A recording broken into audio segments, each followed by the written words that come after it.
बता दे, सच्चाई भी तो हम लोग जानने चले ना। हम इल्जाम तराशी तो करते हैं, सच भी तो जाने, क्योंकि सामने वाली एक साजिश के तहत नफरत फैलाने वाली एक तंजीम जो लगातार 70 साल से एक मेहनत कर रही थी, वो ठूस ठूस कर नौजवान लड़कों को हमारे बारे में गलत प्रचार कर रही थी, हमारे मजहब के बारे में गलत कर रही थी, हमारे उलेमा इकराम के मदारिस के बारे में कर रही थी, और उसने वो पैमाना ले जाके बढ़ा दिया, और उसके जवाब में हम अपना जवाब पेश न कर सके। अगर हमने अपनी तारीख को जिंदा रखा होता तो बिरादरान वतन हिंदू भाइयों के बीच में जो आज नफरत की खाई खड़ी हुई है, ये दाढ़ी और टोपी वालों से नफरत नहीं, मोहब्बत करता। इनको पता होता ये मासूम है, नादान है, इनको ये नहीं पता कि ये जिस मुल्क के हिंदुस्तान में रहते हैं, इनके आबा अजदाद का पता और ठिकाना नहीं था। हमारे और आबा अजदाद और बुजुर्गों ने फांसी के तख्तों पर चढ़ चढ़कर अपने कुर्बानियां दी हैं। गवाही है बाटला की, गवाही है शामली की, गवाही है दिल्ली के अतराफ के इलाकों की, जहां पर उलेमा इकराम की जंग आजादी के अंदर लाशें टंगी हुई थी, जो इस मुल्क के हिंदुस्तान को आजादी का परचम लहराने तक अपना एक मिशन बनाकर काम करते रहे। दारुल उलूम देवबंद आज यहाँ की वो उठाती है, मध्य प्रदेश सरकार की एक मंत्री अक्सर मदरसों पर बोलती है। कुणाल को याद होगा, एक दिन मैंने विधानसभा में कहा था, वो चीची बोलने लगी, बार बार बोलती है कभी मदरसे में, मदरसों को देख लेंगे, मदरसों को समझ लूंगी, मदरसों की जांच कराऊंगी। मैं कहा बहन जी, मदरसों की तो हम खुद कह रहे हैं, आ जाओ, हमारे मदरसे खुले पड़े हैं, पूरी जांच कर लो, लेकिन अपना कच्चा चिट्ठा आरएसएस का बता दो कि 70 सालों तक नागपुर की आरएसएस की बिल्डिंग पर क्यों परचम तिरंगा नहीं ले रहा है, उसका जवाब तो दे दो, फिर मदरसों की जांच कर लेना। हम तो चाहते हैं कि आओ मदरसों में, जवाब नहीं देती। जब मदरसों के ऊपर ये बात आई रजिस्ट्रेशन की, बहुत मदरसे वाले परेशान हुए थे, मैंने तब आप सबको कहा था कि परेशान होने की जरूरत नहीं, और आज भी कह रहा हूँ उलेमा इकराम के बीच में कि आप सब लोग जिम्मेदारी के साथ ये एहसास रखिए कि आपका भाई मौजूद है, किसी एक मदरसे वाले को परेशान होने की जरूरत नहीं है। इस सरकार में इतनी औकात, इतनी हैसियत नहीं है जो मदरसे बंद करा दे। ये मदरसे बंद कराने की हैसियत न किसी के पास थी ना है। इंशाअल्लाह इंशाअल्लाह मजबूत लोग आपके साथ खड़े, ईमानदार लोग आपके साथ खड़े, ईमानदारी से बात करने वाले लोग आपके साथ खड़े। आप बेफिक्र रहिए, ये सरकार केवल इसी तरह के, क्योंकि जब अपन इससे बात करेंगे तो ये अच्छी और सच्ची बात है। लेकिन मैं आपसे भी एक बात कहता हूं कि अपने नौजवान लड़कों को भी इस्लाह करें। ये नौजवान लड़के जो आज हमारे मुस्लिम नौजवान लड़के व्हाट्सएप के ऊपर इनके जाल में फंस रहे हैं, उससे बचाने की जिम्मेदारी किसकी?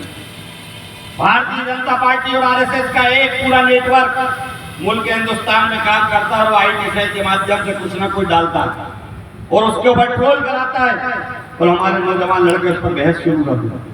यही बहस नफरत का बाइस है। हम आपसे कहना चाहते हैं, मत करो। अगर ये डालते हैं, तनकीद करते हैं, आपके इलाके के मदरसे, आपके इलाके में अल्हम्दुलिल्लाह मस्जिद है, आपके इमाम साहब, हाफिज साहब, आलिम साहब मौजूद हैं, दानिश्वर लोग मौजूद हैं, उनसे जाकर पूछ लो कि इन्होंने इस तरह की तनकीद करी, हमें क्या जवाब देना चाहिए। सलाहियतमंद तरीके से जवाब दे दिया, बात खत्म हो जाए। इनके जाल में हम ट्रैप होते हैं। एक नया, क्योंकि मैंने अक्सर ये बात कही और ये आप लोगों से खास तौर से कह रहा हूँ, आपके काला पीपल में तो कम, लेकिन शुजालपुर और मक्सी और आसपास बड़ी होती है। बहुत ताकत से लड़कियों के साथ जो हालात चल रहे हैं, बहुत सारे हालात चल रहे हैं, आपने सब देखे, बहुत परेशानियों के हालात। यहाँ से जब फोन आते हैं तो मुझे तकलीफ हो जाती है, जिस तरह से घर घेर लिए जाते हैं, कोई कानून का रखवाला यहाँ मौजूद नहीं होती, घंटों पुलिस का पता ठिकाना नहीं रहता, तांडव मचाने वाले तांडव मचाते रहते हैं, लेकिन उनको मौका जो हम देते हैं उससे हमें भी बचना चाहिए। ये मौका हम ना देते, आपको समझना होगा हालात, बहुत जिम्मेदारी है इस वक्त आपकी, बहुत नाजुक वक्त है, क्योंकि ये आपके माशरे को तबाह करना चाहते हैं। रातों रात एक मकान ढा दिया जाता है। हम लोग चिल्लाए, पूछो आप, कुणाल है और हम लोग खूब चिल्लाए, कुणाल भी खूब मेरे साथ चिल्लाए, शिवराज जवाब नहीं देता। हम लोग बोलते भाई आपने मकान क्यों तोड़ दिया, तो बहरों की तरह मुंडी घुमा लेते। हमें तो मुख्यमंत्री जी एक बात बता दो, लड़के ने गुनाह किया था, पूरा परिवार ने क्यों भुगत लिया, तो जवाब नहीं देते। लेकिन कोई बात नहीं, अल्लाह ने ये वक्त निकाल दिया, 4.5-5 महीने बहुत सब्र के इम्तिहान है। इस समय मुक्तहिद रहने की जरूरत है, क्योंकि आप एक बात समझ, मैंने जो बात शुरू करी वही खत्म करूंगा कि कुणाल को आप सबने बहुत तारीफ करी, इस इलाके में कई जगह घूमा, तारीफ करी, लेकिन हमें अच्छे लोगों की जरूरत है। अब आपसे एक बात पूछना चाहता कि कुणाल चौधरी को तो हम चाहते हैं, लेकिन ये बताओ कि मुसलमान बीजेपी में टोपी लगा के जाते हैं तब कैसा लगता है?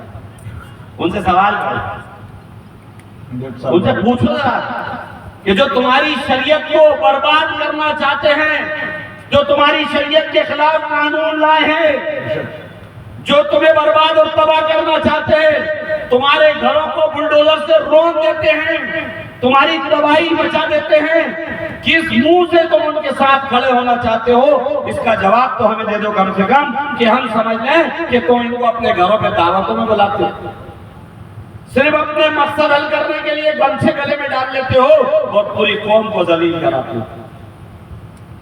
उन मजलूमों की आह का क्या होगा जिसका घर रातों रात तना हुआ था और सुबह जमीन दोस्त कर दिया? उनके बच्चों का क्या होगा जो बेगुनाह थे रात में और सुबह उनको सलाखों के पीछे डाल दिया गया? और उसी जमात की हिमायत और ताईद आप करते हो। और अभी तो चुनाव आ जाए 4 महीने बाद, तो बहुत सारे, क्योंकि भारतीय जनता पार्टी मध्य प्रदेश में समाप्त हो चुकी है, सबको पता है। भारत जोड़ो यात्रा के टाइम हमने बहुत महसूस किया। और चौधरी साहब, मैं आपको आखिर से मुखातिब होकर बोल रहा हूं कि मेरा एक बड़ा चेहरा बताया जाता था, कट्टर कट्टर कट्टर। आप यकीन जानिए, जिन इलाकों से मैं यात्रा लेके गया वो पूरी हिंदू बिरादरी की पूरा बेट था जो मुझे दिया था कांग्रेस पार्टी। और जब मैं जा रहा था तो जिस जगह, जिस मोहब्बत के साथ उन लोगों ने मेरा इस्तकबाल करा, तो मैं शुक्र अल्लाह का अदा कर रहा था कि अल्लाह, ये मुल्क वाकई में अगर इसी राह पे चल पड़ा तो इसको तरक्की याफ्ता होने के लिए कोई नहीं। तो आज भारतीय जनता पार्टी से हमारा मुकाबला नहीं बचा, लेकिन हमारा मुकाबला एक जमात से बचा। क्योंकि जब जब भारतीय जनता पार्टी कमजोर होती है तो वो हमारे बीच से हमारे ऐसे लोग पैदा करती है जो जज्बाती होती है। 2-4 नाराज हो जाते हैं, कुणाल को भी नाराज हो जाते, कुछ ना कुछ हो ही जाता है, सबको तो हम भी नहीं बांध सकते। जब नाराज हो जाता है तो उसको चढ़ा दिया जाता है कि अरे तुम्हारा क्या हुआ? वो बेचारा टोपी लगा के और मोहल्ले में खड़ा हो जाता है और 4-6 पीछे तक हो जाते हैं चढ़ाने के लिए, माहौल खराब करने। फिर वो वीडियो और कैसेट दूसरे इलाकों में दिखाए जाते हैं। इसलिए मेहरबानी करके इस चुनाव को ये समझकर कि बहुत जिम्मेदारी के साथ आपको हमको बहुत सारे काम करना है, उस जिम्मेदारी को निभाते हो। क्योंकि यकीनी तौर से अगर 15 महीने की सरकार थी, अगर 5 साल की सरकार रहती तो आपका वक्त का सबसे बड़ा मसला है जो कई साल से नहीं सुलझा। मैं पहली बार जीत कर आया, मेरी बड़ी उम्मीद थी, बड़ा लगाव था कि अगर ज्यादा देर मौका मिलता तो मध्य प्रदेश के अंदर सबसे बड़ी परेशानी वक्फ या जायदाद की है। कब्रिस्तान गांवों में खुले पड़े, छोटे छोटे गांव में पैसे नहीं है उनको बनाने के लिए बाउंड्री, कहां से बेचारे पैसा लाए? 15 मकान 20 मकान, और उसके बाद वहीं पर लोग कब्जा कर लेते हैं और कब्जा करने के बाद दंगा फसाद होने लगता है। तो मैंने चाहा था कि मुख्यमंत्री कमलनाथ जी से कि आप एक प्रस्ताव पारित करा दीजिए कि मध्य प्रदेश की जितनी वक्फिया कब्रिस्तान है उनकी नब्ती कराकर उनकी बाउंड्री सरकार अपने पास से बना के दे। वो हमारा प्रस्ताव पास होता उससे पहले हमारी सरकार चली। उर्दू शिक्षकों की भर्ती, उर्दू को सलीके और तरीके से खत्म किया जा रहा है। कई बार विधानसभा में मैंने चिल्लाया, कई बार ये बोला कि उर्दू शिक्षक की भर्ती का तो बताओ, इसका जवाब नहीं मिलता। उर्दू का एक सेकेंड लैंग्वेज होने के बावजूद हमारे मध्य प्रदेश के अंदर खाली पद पड़े, हमारी लड़कियां घूम रही है, MA PhD करी हुई लड़कियां हैं, और ताकत से जिला शिक्षा अधिकारी के माध्यम से उर्दू के पद खत्म किए जा रहे हैं।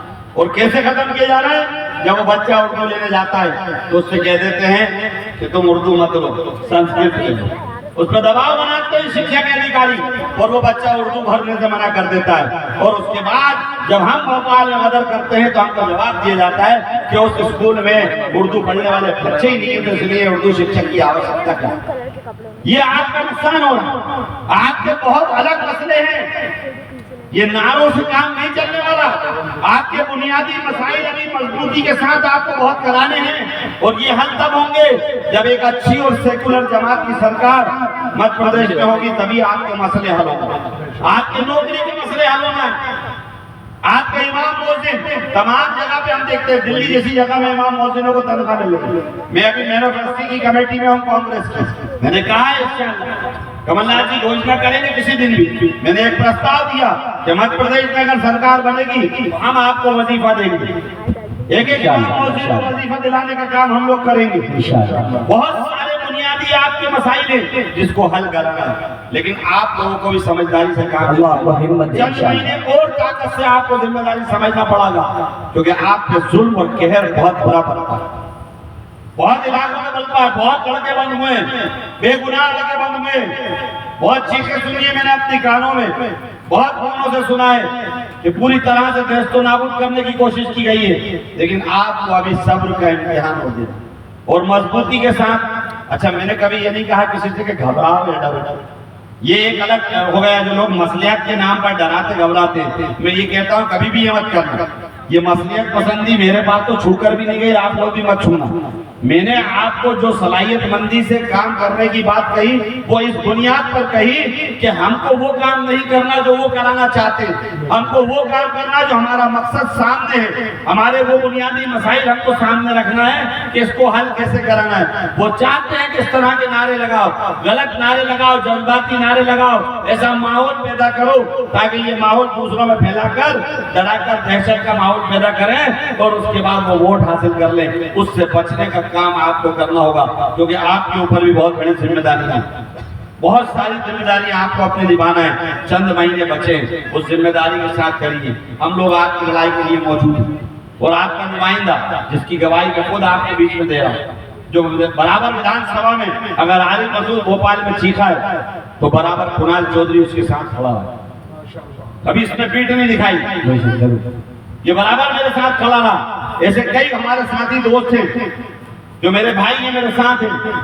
मैं तो अकेला हूँ, मेरा साथ देने वाले तो यही लोग हैं ना जिन्होंने साथ दिया है। मैं उनकी तारीफ इसलिए करता हूँ और मैं ये चाहता हूँ कि ऐसे अच्छे लोगों की सियासी मुस्तकबिल की हिफाजत भी आप और हमको करना चाहिए। और ये मुल्क की तारीख, ये मुल्क मोहब्बत वाला है, ये मुल्क इंसानियत वाला है और हमारी तारीख को जो लोग बदनाम करना चाहते हैं वो झूठे और बेईमान है। भारतीय जनता पार्टी कुछ भी इल्जाम लगाए, ना इनको सफाई देने की जरूरत है, ना इन लोगों को शहादत देने की जरूरत है, ना हमें अपने बारे में बार बार ये बताने की जरूरत है कि हम इस मुल्क के अंदर हम बहुत वफादार हैं। हमें इनसे प्रमाण मानने की जरूरत है। जब जब ये सवालात करें तो एक आध दो सवाल इनके छोड़ दिया करो कि जब ये बहुत ज्यादा बदतमीजी करे तो पूछ लिया करो कि हमें तो ये बता दो नागपुर में तिरंगा क्यों नहीं ले रहा है, हमें तो ये बता दो कि तुमने पढ़ाई का कौन सा काम करा, तुम हमें ये बता दो कि रोजगार लड़कों को कब मिलेगा।